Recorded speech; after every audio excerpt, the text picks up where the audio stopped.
呢個國家人均飲啤酒全球第一。走入去呢個城市嘅大街小巷，會揾到好多有趣嘅景點，好適合喺夏天快閃嘅一個城市。歡迎嚟到歐洲之心，捷克嘅首都布拉格。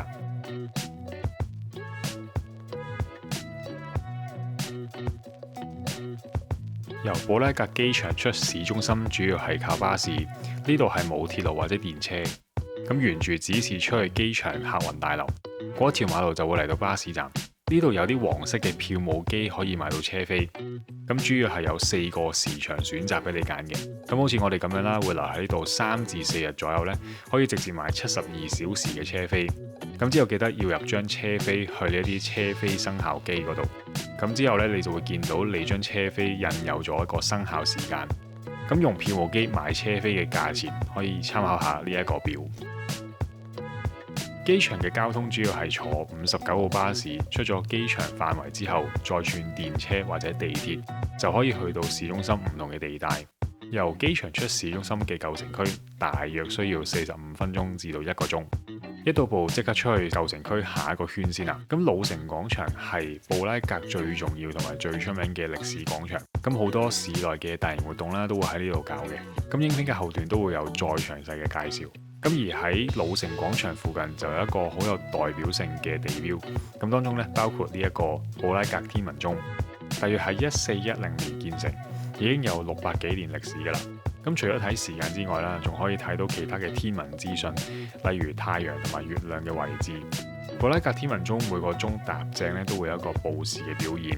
咁而家係晏晝5點正啦，12門徒會依序喺天文鐘嘅頂部一個一個咁樣轉出嚟。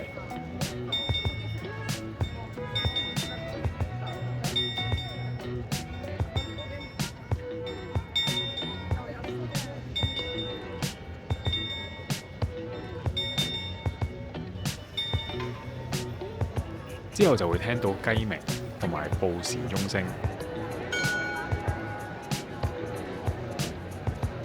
咁呢個表演呢，大約係1分半鐘左右，唔係好長嘅。呢個係嚟到布拉格一定要睇嘅一個表演。由布拉格天文鐘行5分鐘左右，有一間好出名食 gelato 嘅鋪頭，就係眼前呢間 Crème de la Crème， 係一個法文嘅借用詞，代表住佢哋製作嘅 gelato 係最頂尖嘅。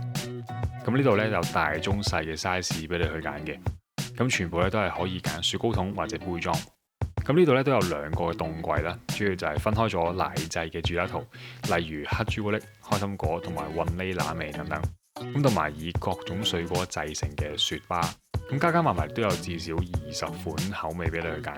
咁雖然呢度咧鋪頭細細啦，但係咧都係有啲座位俾你可以喺度食 gelato 嘅。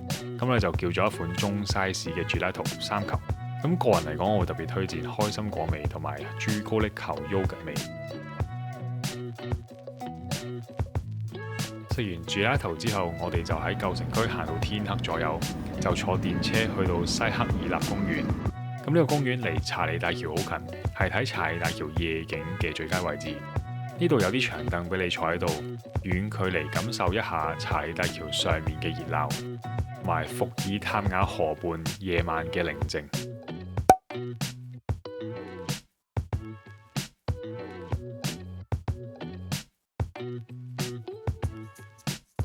喺布拉格有好多小型獨立嘅咖啡店俾你去發掘，我就先推薦呢一間 One Sip Coffee 啦，入面得幾個位嘅啫，咁買外賣咧就比較好啲啦。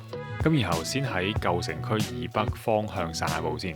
喺布拉格市內散步會見到好多哥德式嘅建築，例如呢一座建於14世紀中葉嘅 Church of the Holy Spirit。煙通卷最早喺匈牙利一帶所研發出嚟嘅傳統甜品，咁望落好似麵包，中間咧就係空心嘅，佢嘅外層就灑咗糖同埋肉桂粉，咁食落咧就脆脆地咁樣。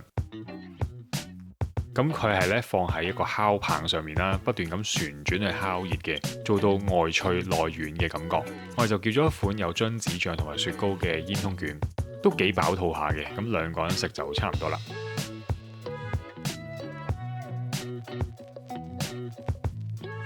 之後我哋就坐電車過去對面岸，去今日嘅主要景點布拉格城堡。咁要有定心理準備啦，係要行一段斜路咧先可以去到黑塔。亦都係城堡區嘅東面入口。咁雖然行上去咧係辛苦嘅，咁但係上到去就會覺得一切係值得㗎啦。因為一上到去就係呢個觀景台，咁呢度咧就唔係話好高嘅，咁但係都可以望到眼前嘅小城區，同埋對面岸嘅布拉格舊城區。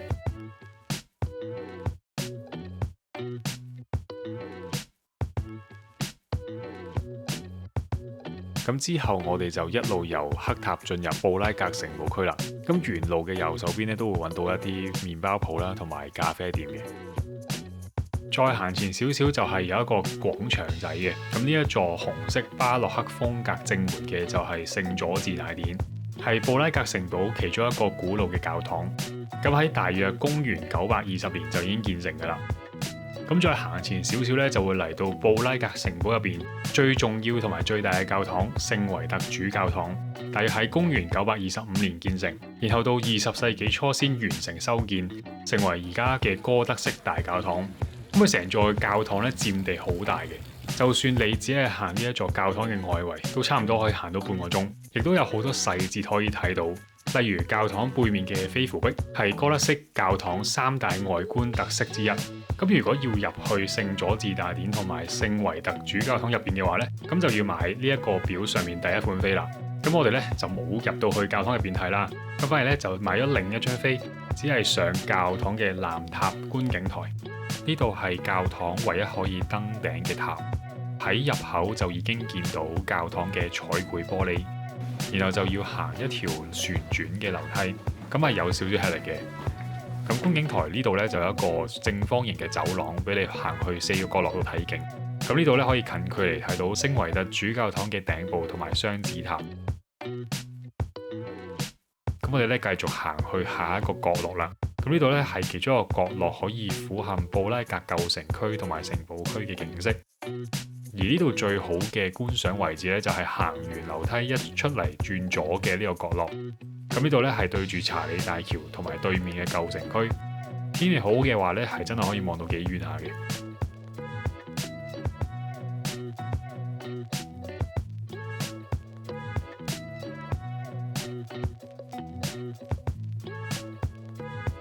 喺樓梯旁邊有一個機械鐘，係聖維特主教堂南塔鐘樓入邊嘅古老鐘擺機械裝置。咁而頂部咧就刻有波希米亞王國嘅雙頭鷹國徽同埋皇冠，係屬於文藝復興時期珍貴嘅工藝品。由教堂嘅南塔觀景台落返嚟之後，我哋就行咗去馬提亞斯門，係布拉格城堡第一同埋第二庭園之間嘅大門。咁門口咧就有布拉格城堡衛隊去站崗。咁之後咧，我哋就去咗呢度隔離嘅 Küchen 餐廳食飯。咁佢字面嘅意思就係廚房，係城堡區一間主打捷克傳統菜嘅餐廳。入邊主要就係用木台同埋一啲簡潔嘅裝修，重現翻布拉格16世紀嘅貴族廚房。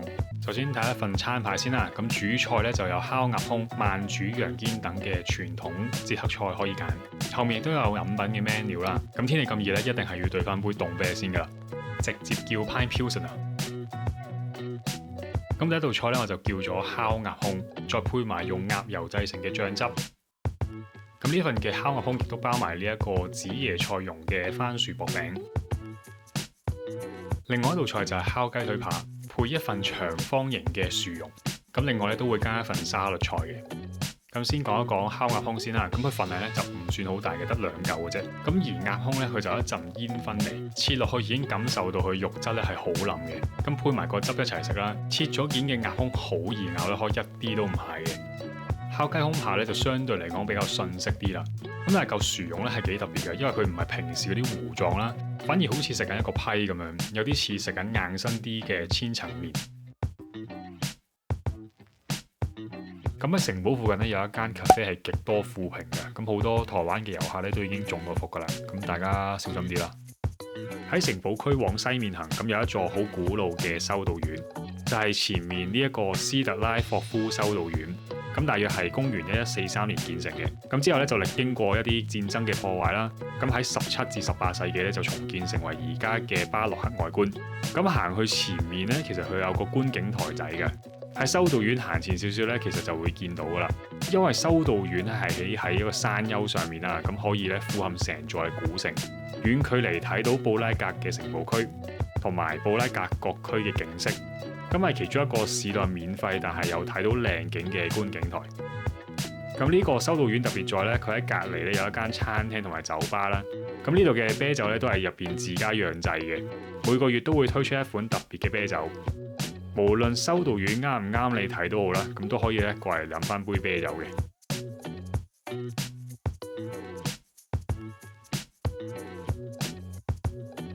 喺布拉格市內仲有其他景色唔錯而且係免費嘅觀景台，咁包括呢一個位於萊特納公園嘅觀景台。咁由電車站落車行入公園5分鐘左右就到㗎啦。呢個觀景台係位於舊城區北面附近，咁可以望到舊城區啦，同埋布拉格市內嘅橋。最近嘅就係馬內斯橋同埋後面嘅查理大橋。咁時間啱嘅話咧，都會見到呢啲舊式嘅電車過橋嘅，係其中一個我覺得布拉格最靚嘅城景之一。咁而喺觀景台嘅後面咧，就有一個巨型嘅自拍器，佢嘅前身係當年蘇聯獨裁者史達林嘅巨型雕像。緊接住1989年絲綢革命嘅完結，喺1991年咧就安裝咗呢一個自拍器喺呢一度，正式由當年嘅極權象徵轉化成今時今日嘅公共空間。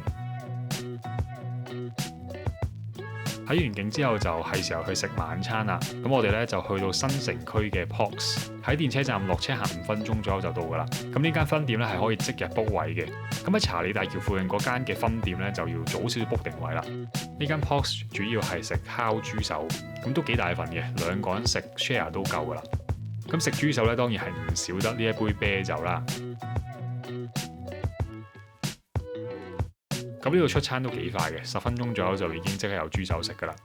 咁豬手嘅大細咧仲大過我拳頭啊，望落咧都幾多肉嘅。咁2個人分真係差唔多。咁而隨碟咧都有芥末、山葵絲同埋酸菜。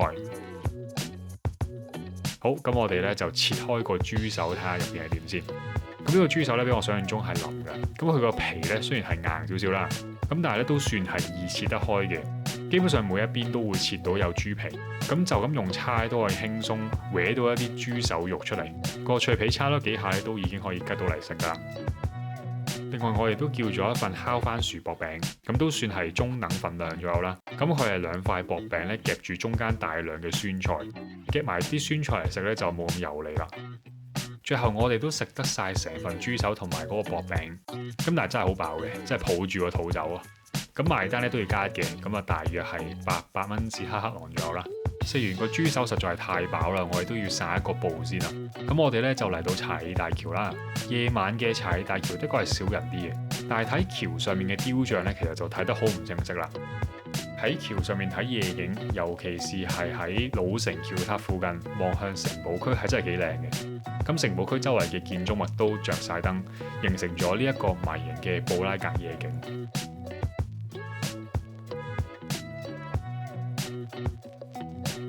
咁睇完夜晚嘅查理大橋，朝早又會係點樣呢？而家係朝早8點，可以話係全日比較少人啲嘅時間，但係咁早都已經有啲學生團去到查理大橋度遊覽㗎啦。咁朝早呢段時間係睇橋上面啲雕像嘅最佳時間。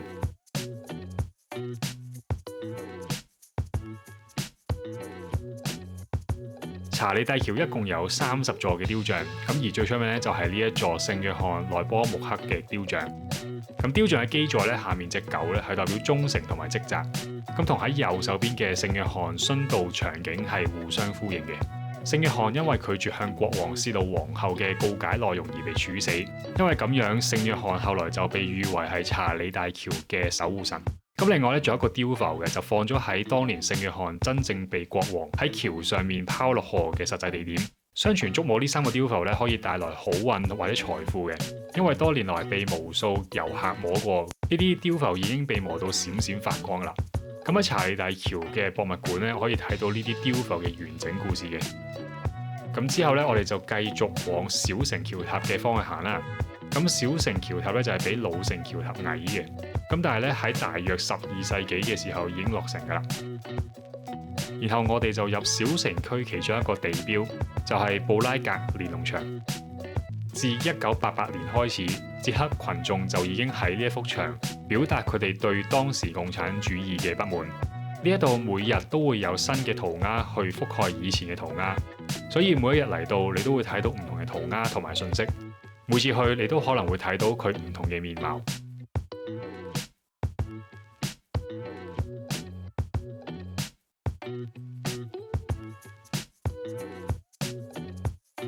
睇完連儂牆之後，本身我哋有諗過上去貝特新連王塔嘅，但係上去貝特新山頂嘅電車而家正喺度進行全面嘅翻新，直到2026年嘅9月先會重開，所以會考慮喺呢個暑假或者9月之前會去布拉格嘅朋友呢，可以唔使特登去呢一度啦。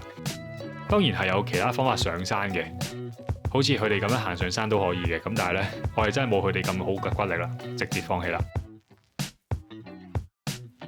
喺布拉格諗住要坐船遊覽伏爾塔瓦河嘅話，我哋會推薦呢一隻威尼斯船。去返老城橋塔附近會見到有啲人着住水手裝，咁買完飛之後呢，就會去到登船嘅位置。咁呢架遊覽船呢，係沿用19世紀風格嘅木船，船身整體係細啲同埋比較矮身，可以駛入被稱為布拉格威尼斯嘅老運河。咁每10分鐘咧就有一班㗎啦，所以咧唔需要等好耐咧就可以上到船。一上到船就可以揀雪糕或者甜品啦，咁同埋咧拎翻一杯飲品，啤酒或者非酒精嘅飲品咧都係有得揀嘅。咁座位近窗咧亦都有個架俾你放杯嘢飲啦。咁另外咧亦都有提供一個有線嘅耳機嘅，咁俾你一路咧遊船河，一路聽住旁白介紹歷史，國語、英文旁白咧都係有得揀嘅。咁出發點咧就係位於查理大橋下面啦。咁一出到去咧就會見到2002年歐洲水災嘅水位標記，最高位係大約8米高嘅。咁首先咧就會喺附近兜一個圈先啦。然後就會往南行駛，見到橋底嘅木柱。查理大橋喺歷史上經歷過多次嚴重洪水衝擊，咁呢啲木柱咧主要係防止洪水衝擊查理大橋。咁喺冬天嘅時候咧，仲可以擋住啲浮冰，減低衝擊對於橋身結構造成嘅損毀。咁兜完一個圈咧，就會正式入去老運河啦。咁呢條運河咧又名魔鬼運河，大約有700幾米長嘅。咁兩旁咧都係有啲貼近水面嘅餐廳同埋啲屋舍。因為河道係比較狹窄啲啦，每一次只能夠俾一隻船進入或者駛出。入到去最入邊咧就會掉頭噶啦。咁咧同埋會見到呢一個古老嘅水車。咁係呢條運河最經典嘅中世紀景色。咁然後咧就會開始回程噶啦。咁呢隻威尼斯船咧可以帶你入到去老運河啦，亦都可以喺查理大橋嘅橋底用好貼近水面嘅視覺去欣賞布拉格。咁嚟到布拉格有時間嘅話咧，一定要去坐下呢隻船啦。好，咁嚟到最後一朝啦，咁我哋咧就去舊城區散個步先啦。由史密塔納音樂廳出發，咁呢度咧係布拉格最出名嘅古典音樂廳。同音樂廳黐埋一齊嘅就係火藥塔啦，係布拉格舊城區一座黑色哥德式城門，亦都係昔日舊城13道城門之中唯一保存至今嘅一座。以往一直都係皇室進入老城嘅入口，17世紀開始被用作儲存火藥，所以就命名為火藥塔啦。然後我哋就從火藥塔進入舊城區啦。呢度嘅街燈仲係用緊古典風格嘅雙頭燈罩，令到呢度仲係有一種古典街景嘅感覺。由火藥塔一直直行，就會去到老城廣場，係皇家之路嘅一部分，亦都即係以前波希米亞國王加冕遊行嘅必經之路。咁去到老城廣場之後啦，就會再經查理大橋，再登上布拉格城堡。咁轉個頭咧，我哋都已經去到呢一個老城廣場噶啦。連住天文鐘嘅係布拉格第一座市政廳，塔頂都有個觀景台，可以上去睇舊城區嘅風景。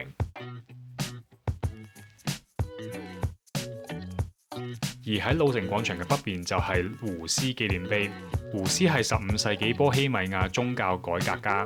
咁呢一個紀念碑大約係1915年揭幕嘅。咁底座咧亦都刻有胡斯嘅名言：真理必勝。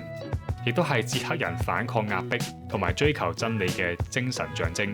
喺老城廣場仲可以睇到呢一座替恩教堂，咁嘅正面咧有2座塔，自14世紀已經係舊城區主要嘅教堂，亦都係老城廣場哥德式建築嘅代表。咁而教堂嘅入口咧就係喺旁邊嘅，要穿過一條小巷先會見到。咁開放時間咧就好有限啦，咁想入去嘅朋友咧就要留意翻當日嘅安排啦。最後介紹埋呢一間位於舊城區出名食牛肉三文治嘅餐廳 Nasse Marceau。咁呢一間餐廳唔止係賣三文治同埋漢堡嘅，呢度同時都係一間小型嘅肉檔。咁你喺呢一度咧係可以揾到各種捷克本地新鮮嘅肉類。咁所以喺餐牌上面，除咗三文治或者漢堡之外咧，都可以食到新鮮嘅肉扒同埋燒腸仔。一行到門口就有一部自助點餐機，咁有得揀英文，操作亦都十分簡單嘅。咁點餐機嘅餐牌咧圖文並茂啦，咁落單嘅時候咧就簡單易明好多啦。鋪頭食嘢嘅位置咧就好有限嘅，入邊得4至5張台左右嘅啫。咁裝修咧就好簡潔啦，入到去感覺就似入咗一間肉檔仔咁樣嘅。咁連燈罩咧都係用上咗臘肉腸嘅形狀。咁唔少嘅本地人咧，除咗會喺度食嘢之外咧，都會喺呢一度買啲新鮮肉翻屋企煮。呢度嘅肉類咧真係幾多選擇嘅。咁最後咧，我哋都係揀咗外賣啊。咁喺鋪頭外面咧，佢就有啲長台俾你企喺度食嘅。咁第一款嘅三文治就係呢一度嘅招牌布拉格火腿三文治。咁火腿咧係以豬後腿肉煙燻製成嘅。咁而每一塊火腿咧都係薄切，所以好易咬得開。食落去有一種鹹香帶煙燻嘅味道。三文治入邊咧亦都有落咗一啲酸忌廉醬同埋大量嘅酸瓜，中和翻火腿本身嘅鹹味。另一款三文治就叫做煙燻牛胸肉三文治。咁牛胸肉咧就用咗啲黑胡椒去醃製，然後經煙燻同埋慢煮蒸熟，保留到牛肉原有嘅鮮味，同時帶出獨特嘅煙燻味。麵包好似係用咗全麥酸種麵包，入邊咧放咗大量嘅酸菜同埋自家製嘅蛋黃醬。呢份三文治十分足料嘅，咁份量咧亦都係比較大啲啦。咁咬落去煙燻牛肉咧鮮嫩多汁，中意食牛嘅朋友就唔好錯過啦。兩款三文治要揀一款嚟試嘅話咧，我都係會揀翻經典嘅布拉格火腿三文治。食完三文治之後，我哋就出發由布拉格市中心出發去機場啦。咁整體嚟講咧，布拉格的確係一個幾適合過嚟快閃嘅一個中歐城市。特別你係中意飲啤酒嘅話，呢一度有好多款捷克啤酒或者 Pilsner 等緊你去發掘同埋品嚐。呢一度食嘢嘅選項的確未必有其他歐洲國家，例如葡萄牙、西班牙等國嘅料理咁出色。但係布拉格呢一個城市，特別在歷經過咁多次戰爭，仍然保留完整中世紀城市嘅格局。行到去城市嘅唔同角落，都會見到唔同類型嘅建築風格，而當中哥德式嘅教堂同埋建築物特別靚，保留到原有嘅面貌，成為咗呢一個城市嘅迷人之處。下次計劃去歐洲旅行，你又會唔會考慮去布拉格行一轉呢？歡迎留言話俾我哋知。多謝你睇到呢一度，咁記得 subscribe 我哋呢個 channel 啦。我哋下條片再見，拜拜。